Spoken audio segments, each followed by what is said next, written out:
వేములవాడ పుణ్యక్షేత్రం పట్టణాభివృద్ధి పనులు ప్రస్తుతం శరవేగంగా జరుగుతున్నాయి. ముఖ్యంగా ఎన్నో రోజులుగా ప్రజలను భక్తులను తీవ్ర ఇబ్బందుల పాలు చేసిన గుంతల రోడ్ల సమస్యకు అధికారులు పరిష్కారం చూపిస్తూ ఉండటంతో స్థానికులు హర్షం వెలిబుచ్చుతున్నారు. వర్షాకాలంలో అడుగడుగునా నీరు నిలిచి ప్రయాణం నరకప్రాయంగా మారిన పరిస్థితులు ఇక గతం కానున్నాయి. పట్టణంలోని అత్యంత రద్దీ ప్రాంతమైన కోరుట్ల బస్టాండ్ నుండి చెక్కపల్లి బస్టాండ్ వరకు సుమారు 600 మీటర్ల మేర బీటీ రోడ్డు మరమ్మతులు పునఃనిర్మాణ పనులు ప్రారంభమయ్యాయి. గత కొన్ని రోజులుగా ఈ రోడ్డు తీవ్రంగా దెబ్బతినడంతో ద్విచక్ర వాహనాలు, ఆటో డ్రైవర్లు, బస్సుల ప్రయాణికులు తీవ్ర ఇబ్బందులు ఎదుర్కొంటున్నారు. ఈ సందర్భంగా కాంగ్రెస్ సీనియర్ నాయకులు, ఇందిరమ్మ కమిటీ సభ్యులు సయ్యద్ సాబీర్ మాట్లాడుతూ సీఎం రేవంత్ రెడ్డి నేతృత్వంలో ప్రభుత్వ విప్ వేములవాడ ఎమ్మెల్యే ఆది శ్రీనివాస్ పట్టణాభివృద్ధికి ప్రాధాన్యత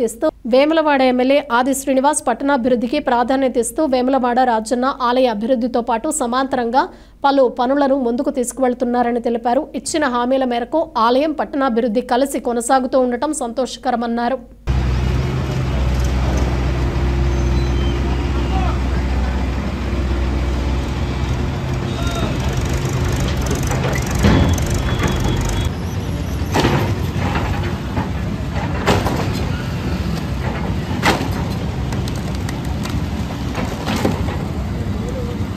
ముందుగా అందరికీ నమస్కారం.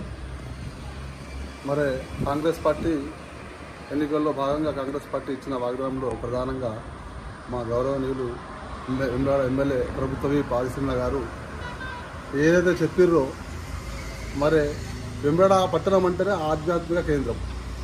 మరి ఒక కన్ను అయితే దేవస్థానం అయితే ఇంకో కన్ను అభివృద్ధి, పట్టణ అభివృద్ధి, నియోజకవర్గ అభివృద్ధి. మరి ఎమ్మెల్యే గారు గౌరవ ప్రియతమ నేత ముఖ్యమంత్రి రేవంత్ రెడ్డి గారి సహకారంతో మరి వచ్చిన కేవలం 2 సంవత్సరాల్లోనే అభివృద్ధి స్టార్ట్ చేశారు. మెయిన్ 50 ఏళ్ల కళ వేములవాడ పట్టణం అంటే 50 ఏళ్ల కళ అభివృద్ధిని మరి మన బీసీ నాయకుడు, ప్రజానాయకుడు అయిన ఆది శ్రీనివాస్ గారి ఆధ్వర్యంలో జరుగుతుందంటే అది అతిశక్తి కాదు. ఒకవైపు రోడ్ల వెడల్పు, ఇంకోవైపు వందలాది కోట్లతోటి దేవస్థాన అభివృద్ధి, మరోవైపు చూసుకుంటే పట్టణ అభివృద్ధితో పాటు పల్లెల అభివృద్ధి. ఇంకో రకంగా చూస్తే బ్రిడ్జిలు ఎన్నో పాడైపోయినాయి. మరి అన్న ఎమ్మెల్యే కాకముందు బ్రిడ్జిలన్నీ పాడై త్వరలోనే అవి కూడా ప్రారంభమవుతాయని చెప్తున్నాం. అంటే వారి కళ్ళల్లో ఒక ఆనందం. ఒక ఇల్లు కట్టాలంటే ఎంత మామూలు విషయం కాదు. వారు మాట్లాడుతున్నప్పుడు, అన్నగారు ముందు వాళ్ళు అన్నప్పుడు వారికి ఆనంద బాష్పాలతోటి వాళ్ళు చెప్పారు. అంటే నిజంగా ఆ సందర్భాన్ని మనం చూసినప్పుడు మాకు కూడా ఎంతో గర్వంగా ఫీల్ అయినాం. అలాంటి ప్రభుత్వంలో మేము పనిచేసినందుకు మరి నిజంగా సంతోషిస్తున్నాం. ఈ విధంగా ప్రతి విషయంలో ఏదైనా మంచికి కానీ చెడుకు కానీ మా నాయకుడు ముందుండి వెళ్తున్నారు. వారి మార్గంలో మేము కూడా వెళ్తున్నామని చెప్పడానికి ఎంతో సంతోషిస్తున్నాం.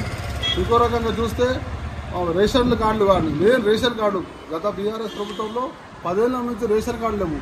అంతేందుకు మా బాబు కూడా రేషన్ కార్డు లేదు. అలాంటిది ఇవాళ మా రేషన్ కార్డు వచ్చింది.